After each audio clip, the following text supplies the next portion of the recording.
Hi കൂട്ടുകാരെ, നമസ്കാരം. കൂട്ടുകാരെ, ഞാനിന്നേ മത്തങ്ങയുടെ പായസം തയ്യാറാക്കുന്ന ഒരു വീഡിയോ ആണ്. അപ്പോൾ നല്ല പഴുത്ത നല്ല കളറുള്ള മധുരമുള്ള മത്തങ്ങയാണ് എടുത്ത് വെക്കുന്നത്. 2 കഷ്ണം എടുത്തിട്ടുണ്ട്. അപ്പോൾ ആ മത്തങ്ങ കഴുകി വൃത്തിയാക്കി ചെറിയ കഷ്ണങ്ങളായിട്ടൊന്ന് നുറുക്കിയെടുക്കുക ആദ്യം. അപ്പോൾ കഷ്ണങ്ങളാക്കുമ്പോൾ ചെറിയ കഷ്ണങ്ങളാക്കി തന്നെ എടുക്കണേ. നമുക്കിത് നല്ല രീതിയിൽ വേവിച്ച് ഉടച്ചെടുക്കേണ്ടതാണ്. അപ്പോൾ മാക്സിമം ചെറിയ കഷ്ണങ്ങളാക്കി തന്നെ നുറുക്കിയെടുത്തിട്ട് അതിലേക്ക് വേവിക്കാൻ ആവശ്യത്തിന് വെള്ളം അങ്ങോട്ട് ഒഴിച്ച് അടച്ച് വെച്ച് അങ്ങോട്ട് വേവിച്ചെടുക്കുക. അത് നല്ല രീതിയിൽ വെന്ത് ഉടഞ്ഞ് വന്നെ.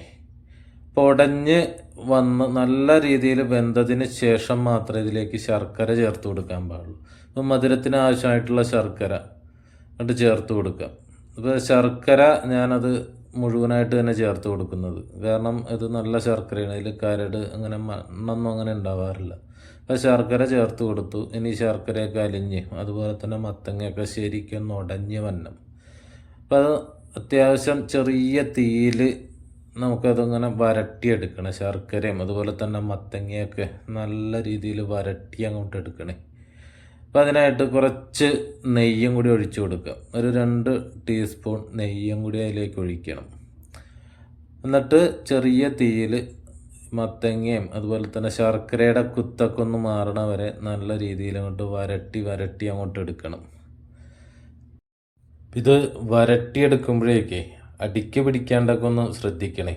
അപ്പോൾ ചെറിയ തീയിൽ തന്നെ നമ്മൾ കൈയടക്കാണ്ട് കുറച്ച് നേരം ഇളക്കിക്കൊണ്ടിരിക്കുക. ഇനി അത് റെഡിയായിട്ട് അങ്ങോട്ട് വരുമ്പോഴേക്കും തേങ്ങാപ്പാൽ ഒഴിച്ചു കൊടുക്കണേ. അപ്പം ഞാനിത് ടിന്നിൽ മേടിക്കാൻ കിട്ടുന്ന തേങ്ങാപ്പാലാണ് ഒഴിക്കുന്നത്.